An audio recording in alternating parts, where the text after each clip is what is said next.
I bet a lot of you at this point have already seen the latest the Flash movie trailer that came out during the Super Bowl. I was looking around, came across Bounding into Comics. They have a little article that they posted here.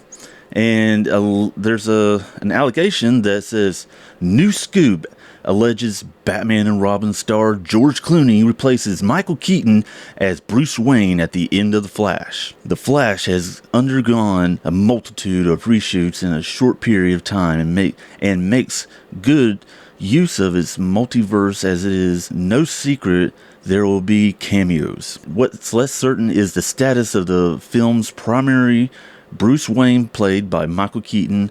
More and more reports claim he has less and less to do with the plot. You know, that's almost making you think that what you saw in the trailer was just, what a lot of us would call clickbait, to go see the movie.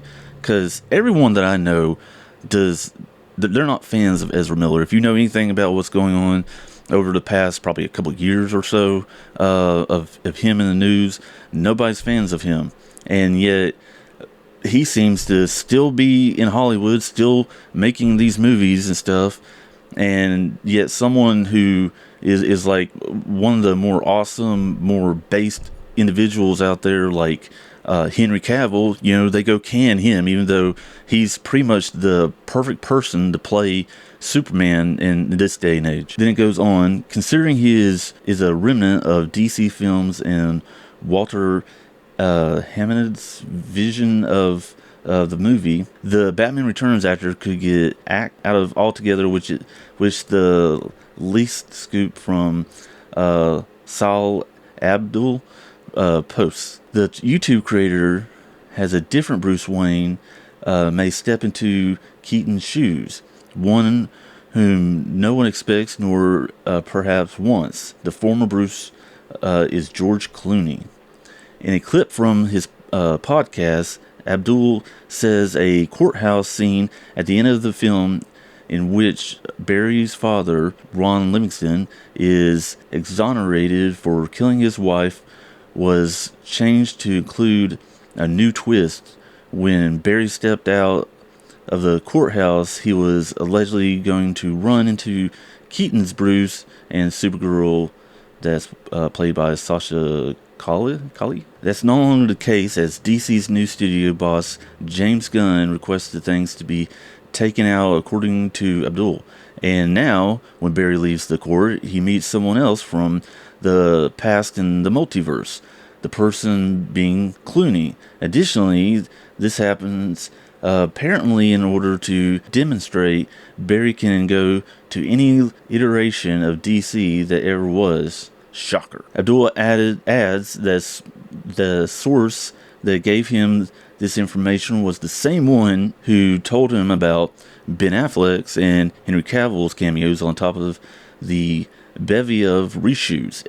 Each of these tidbits was corroborated by other sources, although Cavill is sadly cut from The Flash now that he is no longer part of the DCU. Alright, I'll put a link to this article so that if y'all want to dive more in depth into this and see what all's going on. But it looks like possibly George Clooney is going to reappear at least as Bruce Wayne. I don't know if they're going to show him as Batman or not, but anybody who really knows me knows that my least favorite Batman / Bruce Wayne that ever was George Clooney.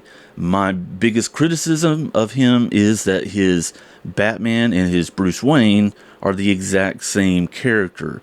Their mannerisms, the way they talk, everything is literally the same person, even though when you're playing a character like Bruce Wayne / Batman, you're supposed to give the impression that even though you are the same person, that to everyone else, you're not the same person, so that you can live your life outside of whatever character that is. George Clooney did not do that.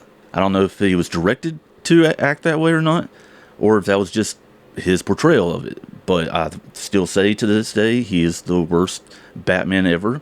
I don't have anything personally against George Clooney. There's plenty of projects that he's been in that I've liked, but I don't like this, and there's a lot about this movie that I don't like, and I don't really want to see it. The only thing that made me want to see this movie was Michael Keaton being in it as Batman, and the '89 and Batman Return movie Batmobile, which is one of my easiestly favorite Batmobiles of all time. And I know there's a lot of other people who would agree with me on that. All right, so I'm going to end this with that. Make sure you check out all the stuff in the descriptions down below, and I will catch y'all next time.